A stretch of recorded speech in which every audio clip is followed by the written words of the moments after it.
వీక్షకులకు స్వాగతం. నమస్కారం. జగన్మోహన్ రెడ్డి 5 ఏళ్ల పరిపాలన చేసి ఒక అభివృద్ధి కార్యక్రమం చేయలేక రాష్ట్రాన్ని దివాళా తీపించి ఇవాళ 11 సీట్లకు పరిమితం అయ్యి అసెంబ్లీకి వచ్చి సమాధానం కూడా చెప్పలేక పారిపోతున్న పరిస్థితి. రెండో పక్కన మండలిలో ఆనాడు విద్యాశాఖ మంత్రిగా పనిచేసిన బొత్స సత్యనారాయణ ఫ్లోర్ లీడర్ అయినా తాను కూడా తన గవర్నమెంట్లో చేసిన అవినీతిని కప్పిపుచ్చుకోవడానికి ఇక్కడ ప్రశ్నలు లేవనెత్తి పారిపోతున్న పరిస్థితి. ఫీజు రియంబర్స్మెంట్ గురించి గత 3 రోజులుగా చర్చ జరుగుతున్న పరిస్థితి చూస్తున్నాం. 4063 కోట్ల రూపాయల బాకీలు పెట్టి పారిపోయిన జగన్మోహన్ రెడ్డి ప్రభుత్వం బొత్స సత్యనారాయణ మంత్రిగా ఆనాడు ఏం చేశారో తెలిసిందే. కూటమి ప్రభుత్వం వచ్చినాక సుమారుగా 3500 కోట్ల రూపాయలు ఆ బాకీలు తీర్చిన పరిస్థితి. ఈరోజు కూడా ఫీజు రియంబర్స్మెంట్ అని చెప్పి యాగీ చేసి సమాధానం వినకుండా మండలి వదిలిపెట్టి పారిపోయిన పరిస్థితి.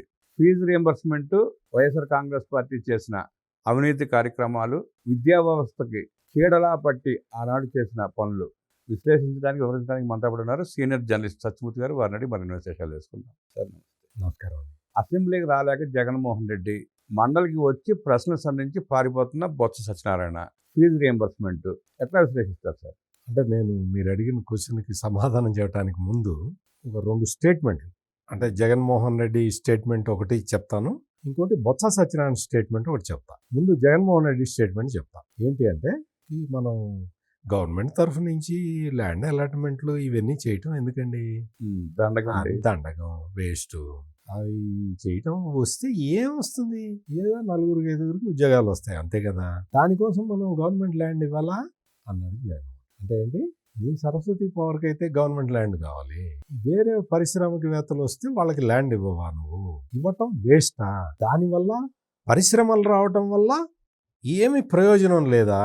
అంటే ఆయన ప్రయోజనం లేదు వాళ్ళ పరిశ్రమలో. ఏమి జగన్మోహన్ రెడ్డి నీ కాన్సెప్ట్ ఏంటయ్యా?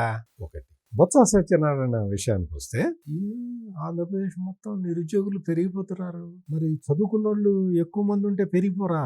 చదువుకున్న వాళ్ళని ఎక్కువ మందిని మనం తయారు చేస్తున్నాం, అందుకని నిరుద్యోగుల సంఖ్య పెరిగిపోతున్నది అని చెప్పాడు విద్యాశాఖ మంత్రిగా ఉండి. పరిశ్రమ పెడతానని చెప్పి 30 ఎకరాలు తీసుకుని పరిశ్రమ పెట్టకుండా పారిపోయాడు ఆయన. బొత్స సత్యనారాయణ విద్యాశాఖ మంత్రి, ఈయన ముఖ్యమంత్రి. అంటే వీళ్ళకి వాళ్ళ శాఖల గురించి, వాళ్ళు పరిపాలన గురించి బేసిక్ అవగాహన కూడా లేని వ్యక్తులు అని చెప్పటానికే నేను వాళ్ళు గతంలో వాళ్ళు పదవుల్లో ఉన్నప్పుడు ఇచ్చిన స్టేట్మెంట్లన్నీ నేను ఉటంకిస్తున్నా. మీ రాష్ట్రంలో నిరుద్యోగ సమస్య ఎందుకు పెరిగిపోతున్నదా అని అడిగితే విద్యాశాఖ మంత్రిని, చదువుకున్న వాళ్ళు ఎక్కువ ఉండటం వల్ల నిరుద్యోగ సమస్య పెరిగిపోతున్నది అని చెప్పేవాడు విద్యాశాఖ మంత్రి ఎట్లా అవుతాడు? రామబ్రహ్మ గారు, దౌర్భాగ్యం కాదు. పరిశ్రమలకి భూములు ఇస్తే పరిశ్రమలు వస్తాయి, పరిశ్రమలు రావటం వల్ల ఎంప్లాయ్మెంట్ పెరుగుతుంది, ప్రభుత్వానికి ఆదాయం వస్తుంది అనే ఒక, అంటే బేసిక్ ఇన్ఫ్రాస్ట్రక్చర్, అంటే ల్యాండ్, వాటరు, కరెంటు, ఈ బేసిక్ ఇన్ఫ్రాస్ట్రక్చర్ ని ప్రొవైడ్ చేస్తే గవర్నమెంట్, పరిశ్రమలు వస్తాయి, ప్రైవేటు పెట్టుబడిదారులు వస్తారు. వచ్చినప్పుడు వాళ్ళ ద్వారా ఎంప్లాయ్మెంట్ జనరేట్ అవుతుంది. ఎంప్లాయ్మెంట్ జనరేట్ కావటం అంటే ఏంటి? వీడు పని చేస్తాడు, వాడు జీతం ఇస్తాడు, ఆ జీతం మార్కెట్లో ఖర్చు పెడతాడు. ఇది చైన్ రియాక్షన్, ఆర్థిక వ్యవస్థ. అంటే ఇటువంటి మినిమం కామన్ థింగ్స్ కూడా తెలియని వ్యక్తి ముఖ్యమంత్రిగా రావటం ఆంధ్రప్రదేశ్ చేసుకున్న దౌర్భాగ్యం. ఈ రోజున ఆ చాప్టర్ అయిపోయింది. ఆ చాప్టర్ అయిపోయిన తర్వాత కొంచెం సిగ్గు తెచ్చుకొని మాట్లాడాలి. ఇదే జగన్మోహన్ రెడ్డి ఫీజు రీఎంబర్స్మెంట్ కి సంబంధించి ఉద్యమాలు చేశాడు. అంటే ఉద్యమాలు చేద్దాం అనుకున్నాడు, అదంతా ఫెయిల్ అయింది. యువత పోరు అని పెట్టాడు. ఫీజు రీఎంబర్స్మెంట్ ధర్నాలు అని 2 ప్రోగ్రాములు తీసుకున్నాడు. ఎక్కడ ప్రజల నుంచి స్పందన రాలా.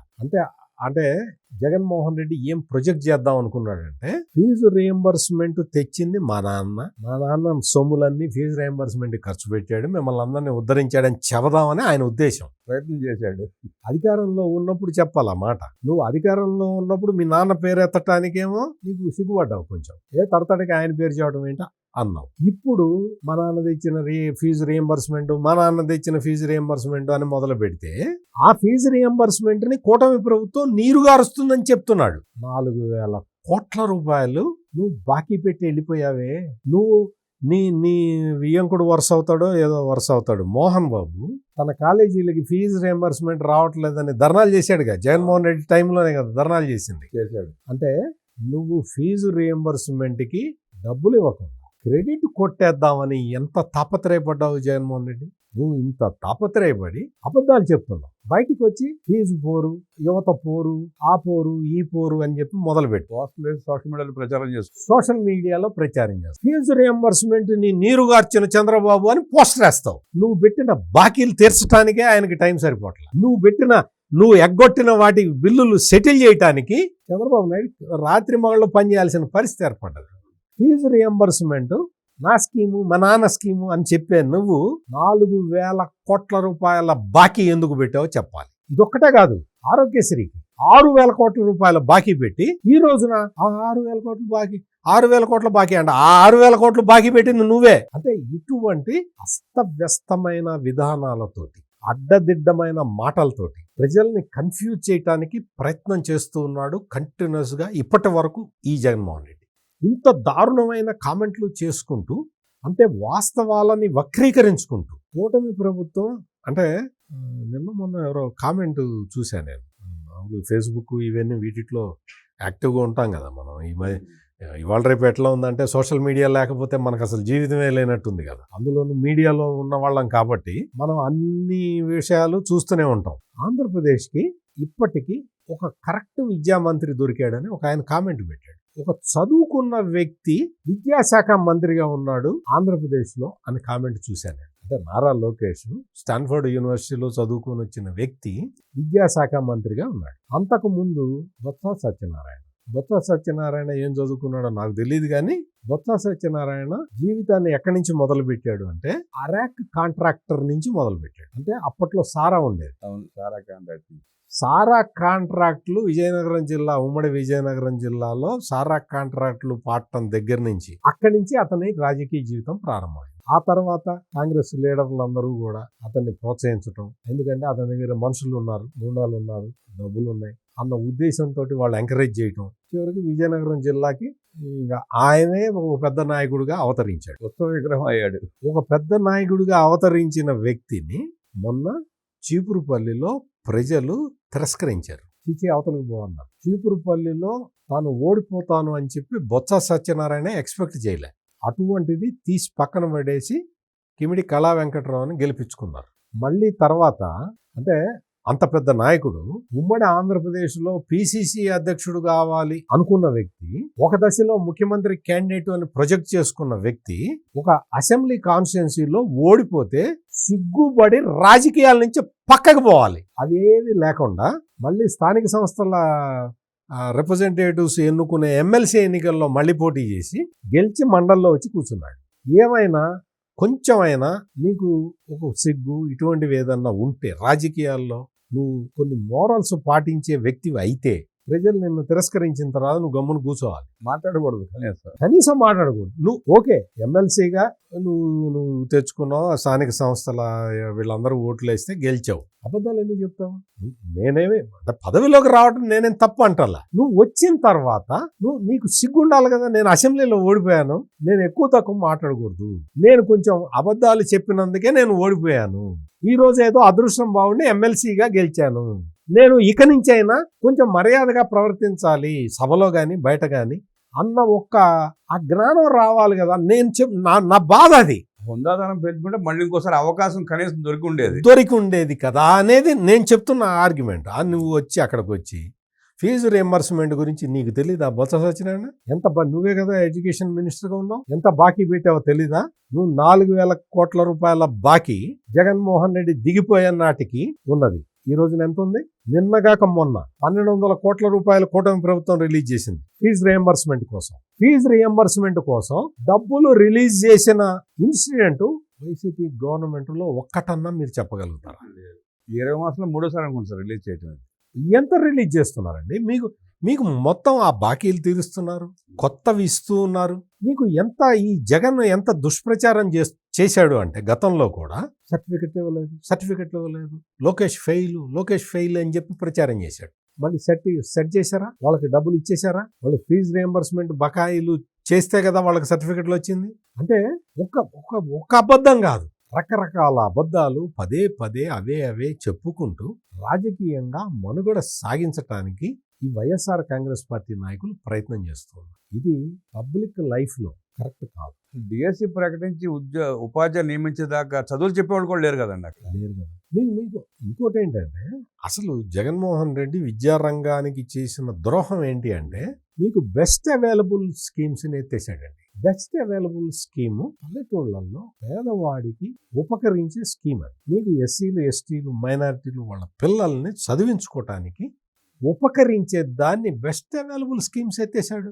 మెర్జీ చేశాడు స్కూల్స్ వచ్చేసి ఏకోపాధ్యాయ పాఠశాల తీసేశాడు. ఏకోపాధ్యాయ పాఠశాలలను తీసేశాడు. క్రిస్టియన్ మైనారిటీలు నడిపే విద్యా సంస్థలకి పెద్ద పెద్ద స్థలాలున్నాయని చెప్పి ఆ విద్యా సంస్థల్ని క్రిస్టియన్ క్రిస్టియన్ సంస్థలు నడిపే విద్యా సంస్థల స్థలాలు కొట్టేయటానికి ప్లాన్ చేశాడు.